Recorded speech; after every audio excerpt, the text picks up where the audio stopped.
নমস্কার, কেমন আছেন সবাই? ব্লগ বাই পূর্ণিমা আরেকটি ব্লগে আপনাদেরকে স্বাগত। সকাল বাজে এখন 8:30। তো ছেলে মেয়ে কাল গিয়েছিল মেট্রো ক্যাশ অ্যান্ড ক্যারিতে। ওরা ঘরের সমস্ত যে যা যা লাগবে সব নিয়ে এসছে। সেগুলো এখন তুলে রাখবো সব কিছু গুছিয়ে। সকাল হলেই তো সংসারে নানান রকম কাজ, সেগুলো তো সব গুছিয়ে নিতে হয়। গুছিয়ে নেব। আর আমার ছাদ বাগানে রয়েছে আজ একটু স্প্রে করার রয়েছে। আজ কয়েকদিন হলো, বেশ কয়েকদিন আমি গাছে স্প্রে করি না, আর পোকামাকড় লেগে যাবে। প্রচুর গাছ লাগিয়েছি ছাদ বাগানে, আপনাদের আমি সেটা দেখাই। আজ আমি আপনাদের দেখাবো আমি কি স্প্রে করি, সেটা আজকে দেখাবো। তা সেটা এখন আমি ভিজিয়ে রাখবো।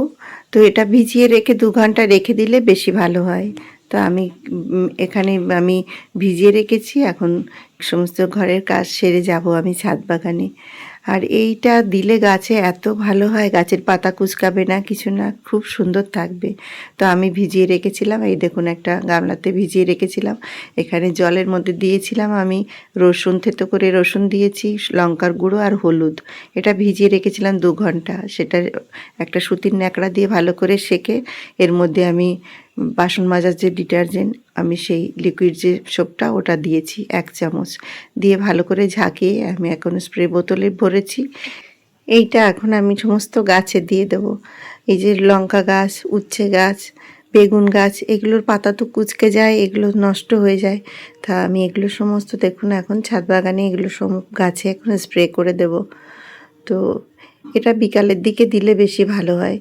তো বিকালের দিকেই আমি এখন ছাদে এসেছি, এসে এখন এগুলো আমি সমস্ত স্প্রে করে দিচ্ছি। প্রচুর সবজি হয়েছে এবার আমার ছাদ বাগানে, এত আনন্দ লাগে। আর এই ছাদ বাগান নিয়ে তো আমি থাকতে বেশ ভালোবাসি, সময়টা আমার বেশ ভালো কেটে যায়, এত ভালো লাগে সবুজের মধ্যে থাকতে। আর প্রচুর আমার ছাদ বাগানে পাখি এসে বসে, এইটা দেখতে আরও ভালো লাগে। আর কি সুন্দর মিষ্টি ডাক পাখির। সব গাছে স্প্রে করলে আগের থেকে, তাহলে গাছ আর নষ্ট হবে না, গাছে পোকা লাগবে না। তো আগে আগে যেগুলোতে পোকা লেগেছে, পোকা লাগেনি কোনোটায়, তবু আগের থেকে এগুলো দিতে হয়।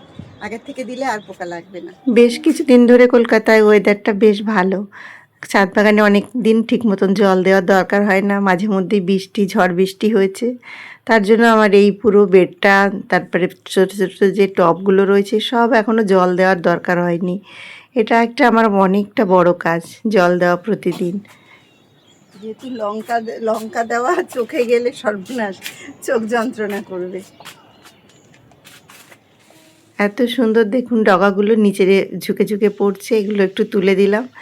এটা হচ্ছে চাল কুমড়ো গাছ। চাল কুমড়ো গাছে গত বছর এত চাল কুমড়ো ধরেছিল, পুরো ছাদটা আমার পুরো চাল কুমড়ো ভর্তি হয়েছিল। প্রচুর চাল কুমড়ো তুলেছি গত বছর ছাদ থেকে আমি।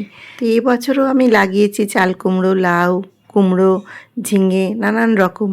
আর প্রচুর হয়েছেও গাছগুলো এখন ছাদ বাগানে। আর প্রচুর ডাঁটা হয়েছে, শাক ডাঁটা যেটা বলে সেটা। তো প্রচুর শাকও তুলবো আজ। তো আজকের মতন ব্লগটি আমি এখানেই শেষ করছি। সুস্থ থাকবেন, ভালো থাকবেন, আবার একটি নতুন ব্লগে দেখা হবে। বাই।